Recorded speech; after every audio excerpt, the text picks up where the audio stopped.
Hey, everybody. Today, I want to talk to you a little bit about buying property here in the Philippines, how not to get scammed, but more important, how not to be taken advantage of. And from me, I've bought property and I have sold property. So I can give you a little bit of the insight of what I went through to buy property and some of the things you can do to protect yourself. Well, let's first say this as an opening. Never invest money into something you can't afford to walk away from. You never know what happens here. You never know. You're in a different country, and if the paperwork gets messed up, you get scammed by somebody who really knows what they're doing, you could lose everything. A bad relationship, a bad lawyer, a bad real estate agent, or just people you're dealing with who are dishonest. But in most cases, the vast majority of cases, everything's okay. What I think, let me talk first to you guys who have girlfriends. I would not buy property with a girlfriend. There is just no way. But if I did, I would buy the property and put it in her name, which would have to happen. And immediately upon closing, have a 99-year lease on that property that you control the property. And matter of fact, I'd have all these documents drawn up before any money exchanged hands. You can have the lawyer write up any kind of document you want, any kind of legally binding agreement, that you can say in there that, so-and-so is buying this property upon transfer of assets to the seller. I am initiating the right to have a 99-year lease from this point on. That way it protects you. You have the right to lease beyond the property. You've leased it from your girlfriend. You hope the relationship lasts forever. But come on, guys. Nothing lasts forever. Look at me. Nothing lasts forever. Now, what about somebody in the case of having a partner or a girlfriend, and you're going to buy, even a wife, you're going to build on your relative's property. You're going to buy a piece of the family lot, the family land. Maybe they got a huge farm somewhere and you're going to take a small corner of that. If you buy it and you're married, you're sort of protected because your name will always be on the deed as the spouse. And that spouse just can't sell it out from under you. But it can get uncomfortable being that it's family land. And if you guys break up, you still be in there. So get a lease also, if you can. Now, you can't lease from your spouse, but instead of buying the property, just lease it from her family. And if you are buying the property, hopefully everything works out for you, but protect yourself at all times. You need a good lawyer. When you start the process and you're looking for land, find a good lawyer. I can't tell you the name of a good lawyer. Good lawyers come and they go. The lawyer that worked for me was okay. The lawyer that worked for this other guy was great. And a lawyer that worked for this guy sucked. It's all in the eyes of the beholder, how much work they put into it, how much you spend for this attorney. So let's say you're doing it the right way. You're married and the two of you decide you're going to go buy a piece of property. What's the first step? Well, you have to decide where you're going to live. That could be Valencia. That could be here in Dumaguete. That's where I'm going to talk about because that's where I'm at. But it can go for anywhere in the Philippines. Start looking on Marketplace. Start to get a feel for how much property is going for. You see a lot of ads. They're 2,500 pesos a square meter, 3,500, 5,000, 6,000. And then you see some as low as 300 a square meter, 300 a square meter. Well, what's the difference in the price? Is it the location? Is it like zoned farmland and this is zoned residential or commercial? Is it on a main highway? Is it on a cement concrete road? Is it on a branggy dirt road? Or is it just on some goat trail way back in the mountains? This is the homework you have to do.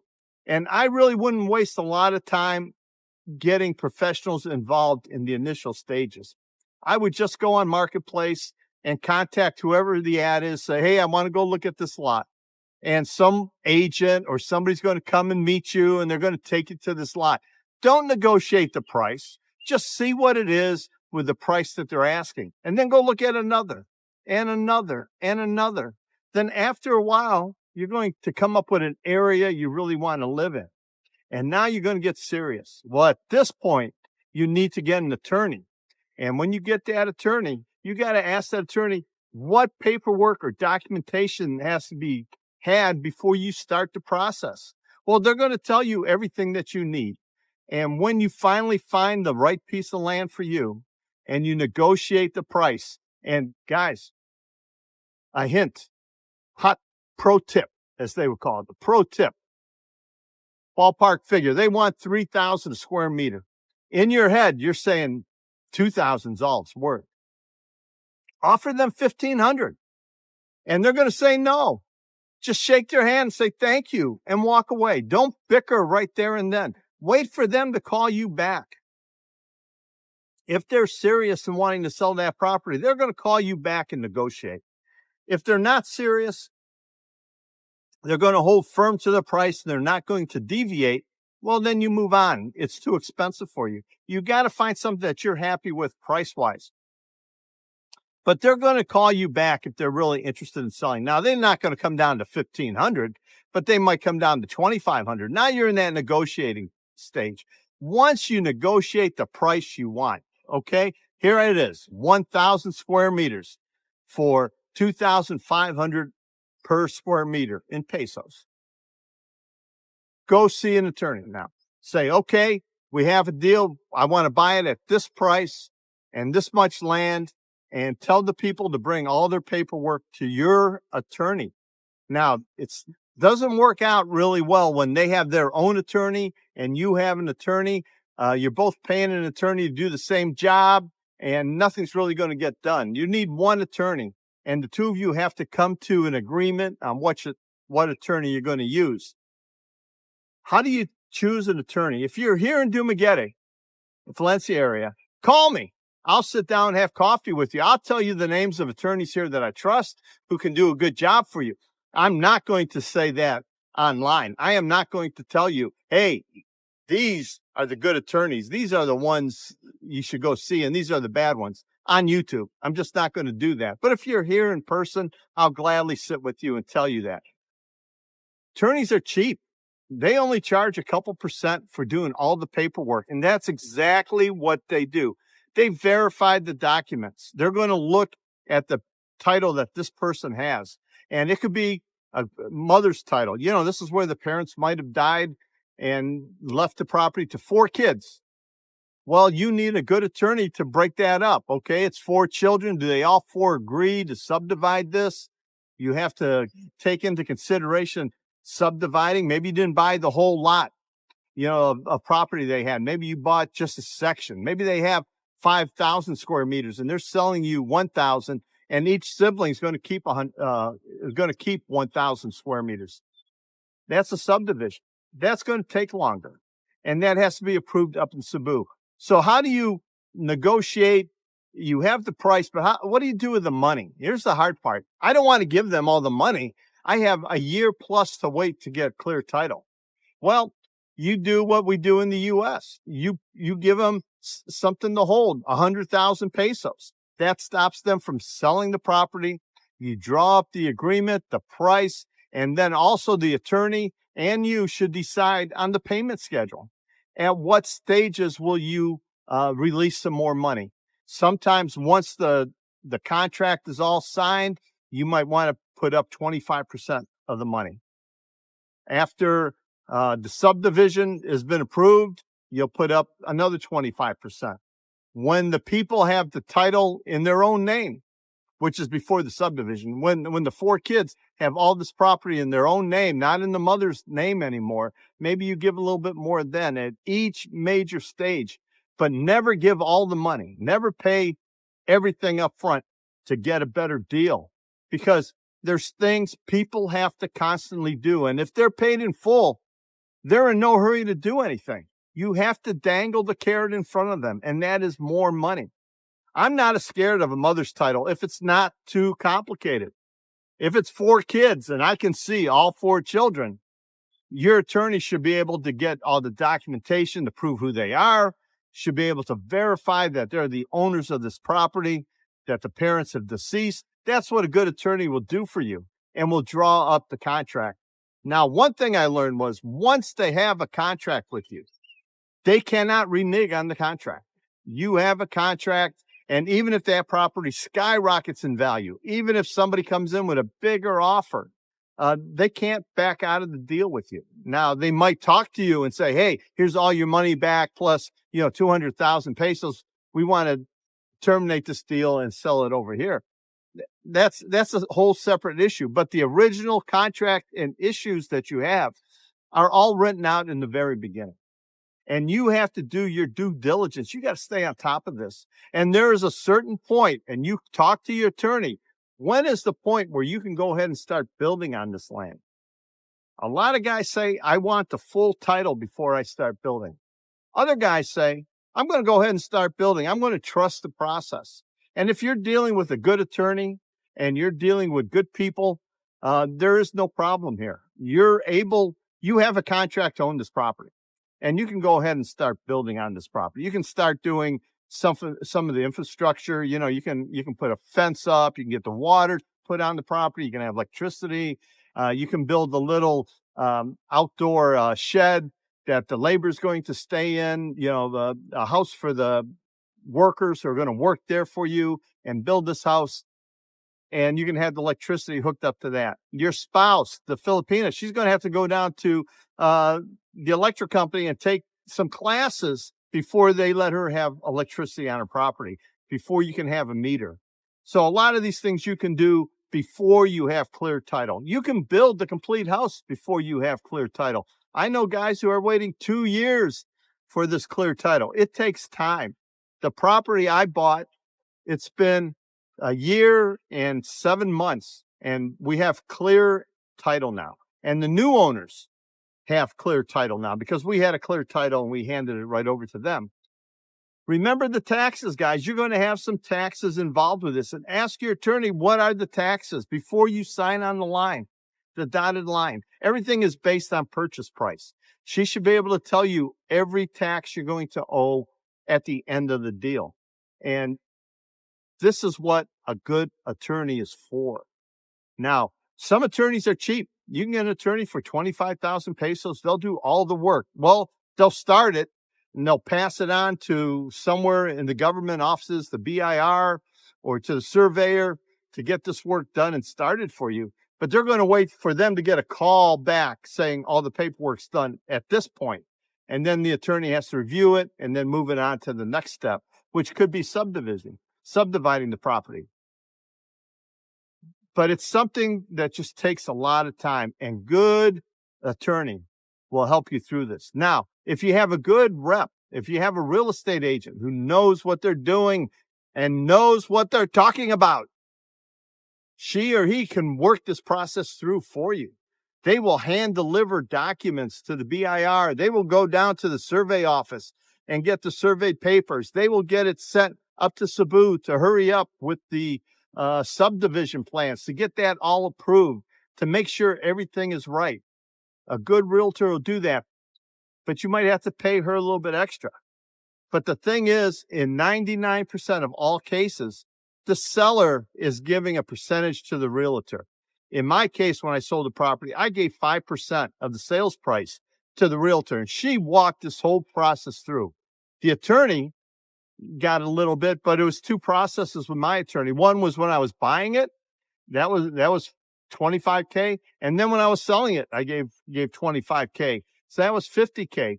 You have to pay these professionals, and if you get one that's cheap, not cheap in the work they do, but inexpensive cost-wise, it means they're not paying extra for processors and people to go and follow the documentation. They have to do a lot of work, a big volume of work to make money.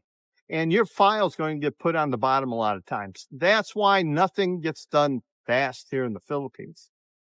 Prepare yourself for a year or 2 years. If it's a mother's title and subdividing, it's going to be almost 2 years to get the full clean title.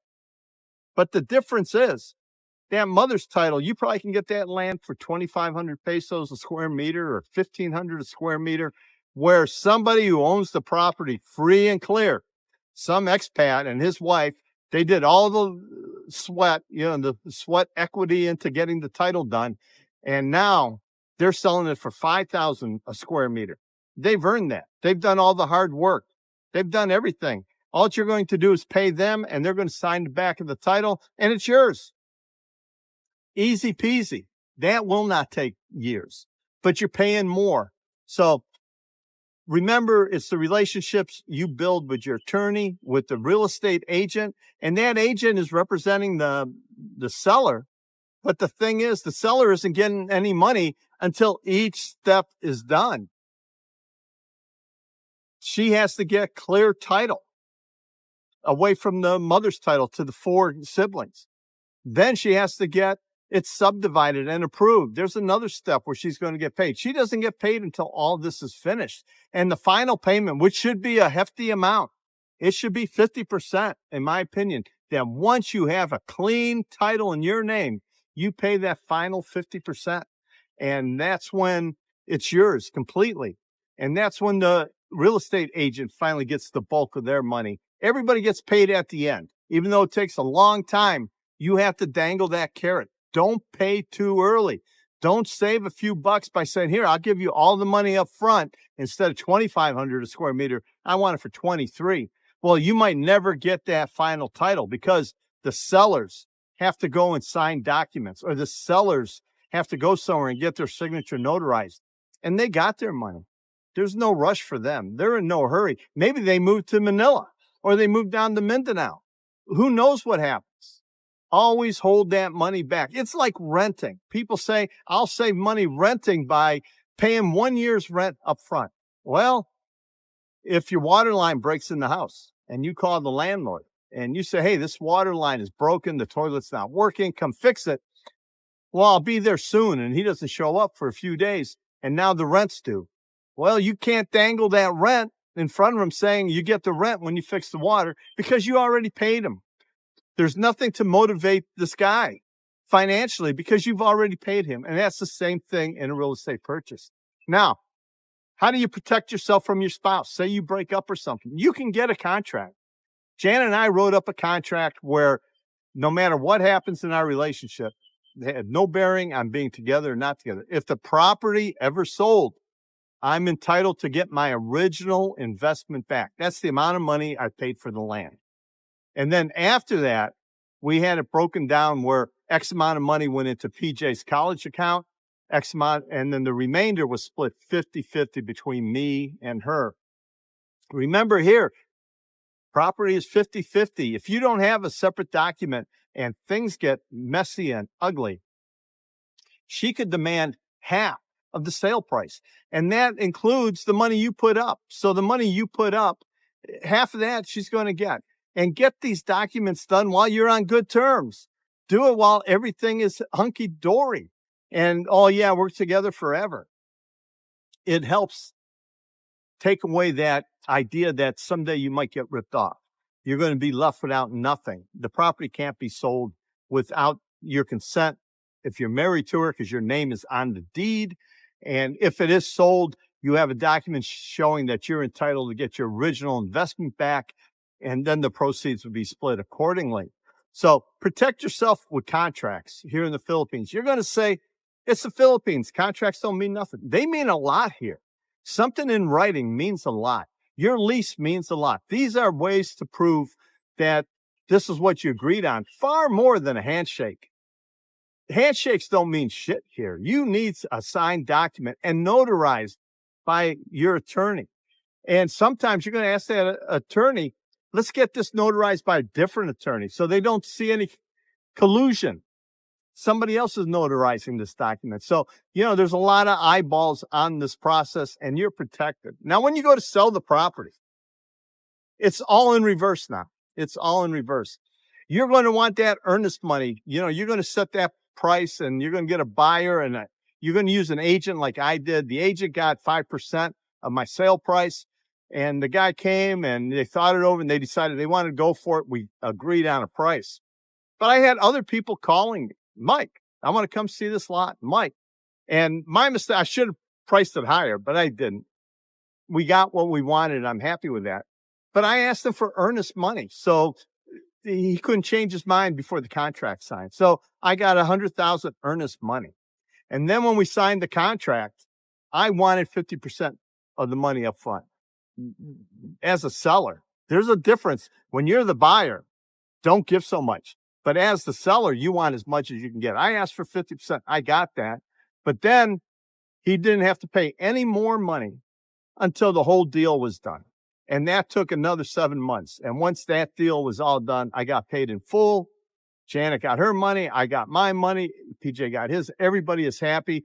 The agent got paid. A lawyer got paid. I found the process to be fair and equitable for me as a foreigner. I'm married, but I had all these rights. And granted, I had a woman that was still, we were good together. You know, we weren't arguing about dollars and cents and P's and Q's. You know, our marriage was ending, but we agreed to the financial end of it. And everybody is happy with what they got. Communication between you and your partner, if things break down, is something very important. But getting good professionals. You contact me by email. I'll give you the name of some good professionals here in Dumaguete. I can't help you in Cebu City. I can't help you in Manila. I can't help you in Mindanao. But down here in Dumaguete, I can give you the names of a couple nice people. I'd rather do it face to face, to be really honest with you. Now, what is a way to watch for scamming? Scamming is when you see the same property on Marketplace multiple times being sold by multiple agents. And I remember one agent on a piece of property I really wanted, and it was listed for $35,000 a square meter. When I went there, I told the agent, the price can be negotiable, right? And he goes, of course. So we're looking over the property. And then I go, well, let's start negotiating a little bit. Where can they come on the property? He goes, 4,000. I go, what do you mean 4,000? He goes, well, you're foreigner, 4,000 square meter for you. We just walked right out of there. Janet and I did. You know, that was a skin tax, but that was a greedy realtor who was selling it. He had a set price, and anything he got over that price was going in his own pocket. And, you know, you got to watch out for that. Look for that same property in multiple listings. You can find that same property on one listing for $2,500, another listing for $35,000. You need to find the owner and talk to the owner. If you're a buyer, if you're going to buy, it's good to use an agent because the seller's going to pay the agent. Now, you might lose a little bit in negotiation because they know they have to give the agent some money, but the agent can negotiate for you. The agent can tell you it's the real seller. And I'm talking about real agents with a license, with a business, and has references from other foreigners she's done work with or he's done work with. Reputable people to deal with. Any hint of them ever deceiving you or the property owner deceiving you, walk away. But once you hand them money, you're committed. You're committed at least until that next payment. And once you sign the contract, you're committed to the terms of that contract. If it takes them 5 years to get you final title, it's going to be 5 years before they get paid. So maybe make sure you have an expiration date. All this has to be done by a certain date. But the thing is, you're never going to get money back from anybody. The people we bought the property from, very honest, good people. They're the neighbors to that lot. They were going to live behind it and next to it. And remember, these people have property. They're property rich and cash poor. When we went to sign the original papers, I gave them 30,000 pesos. Why? This is without anything signed. So the mother could fly from Manila down here to Dumaguete to sign the papers. And then we took that off of the earnest money and off of the front end. Sometimes you're going to have to pay for things. The survey, you're going to have to pay for that out of your pocket. But just make sure you have the receipts and it comes off of the original purchase price, you know, that you get reimbursed off the price on that. And that is by your lawyer writing up a letter saying, you know, Joe Blow just spent 15,000 pesos on the survey, and this will be deducted from the purchase price, and whatever at whatever point of the contract, and have the seller and you as the buyer sign it and notarize it. Protect yourself. Just because they're asking you for money doesn't mean you can't have that taken off the purchase price. You have to document everything. And I had a rule of thumb. All money was either transacted, any cash exchange was done in the attorney's office or in the bank. And in the bank, the attorney wrote up a receipt Like when we bought the property, the final payment, I had the receipt, and the seller, or the buyer already signed it. And me and Janet didn't sign it yet. We go to the bank with them. We're done with the attorney. I have the receipt. They have a copy of the same receipt, and I do. Once I received the final payment, I was satisfied. I signed it. Janet signed it. We signed both documents. So now they have two documents. I have one. They have one showing the purchase has been completed. Things can be done and notarized ahead of time, but that's just for you to go to the bank and transfer the money. Me, when I bought the property, I took all the cash into the attorney's office, and I paid them on the spot there, at each interval of our contract arrangement. And I got receipts. I got them to count it. I got all the sisters there at the same time. They divided the money up right away. So I didn't have anybody sneaking, from inside the jungle saying, hey, I didn't get my share. I made sure everybody got their share. Buying property is not as difficult as it seems. You just have to take precautions. You have to slow down, find out exactly where you want to live. Check out the area. Look at the different prices. There are no comps. You can't go on a computer and find out what things have sold for. Go talk to other expats in this vicinity, people who are building there or they live there. Ask them if they mind telling you how much they paid for their property, how long ago. Get a good idea of what things are and the reputation of the people you're buying from. If one expat who lives down the road said, oh, those are good people, they're always helping people and stuff, that's good. That's a good sign. If he says, oh, they're a bunch of drunks and they're always up to no good and my shovels are missing and I got tools missing, maybe you should walk away from that situation.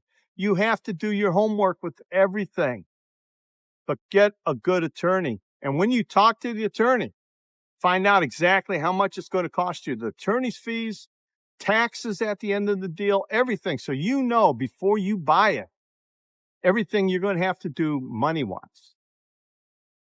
It's very important you understand the complete transaction and make friends with expats who have bought property. They'll fill you in on the little ups and downs, things for you to expect that are going to happen.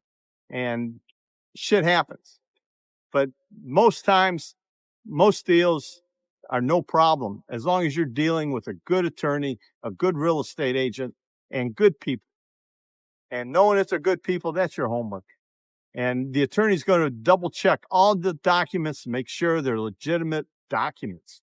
They have a way to go and check that this is the correct deed to that property. They have a way to check a survey that this is for that property. Worst thing in the world is to buy property and you have a deed, and that deed is for a piece of property on the other side of the river. Guys, any questions? I find it to be safe to buy property. But again, I'm going to warn you, don't spend money you can't afford to walk away from, or money that you're going to spend, and it might be years before the outcome of the property, getting the title. Get good representation. Representation can cost as little as $10,000 and up to $200,000. Depends on your needs and your expectations. The expensive ones are very good at what they do. The inexpensive ones, they just get the process started. They get their 10K, and sometimes you never see them again. Until next time, be safe buying property.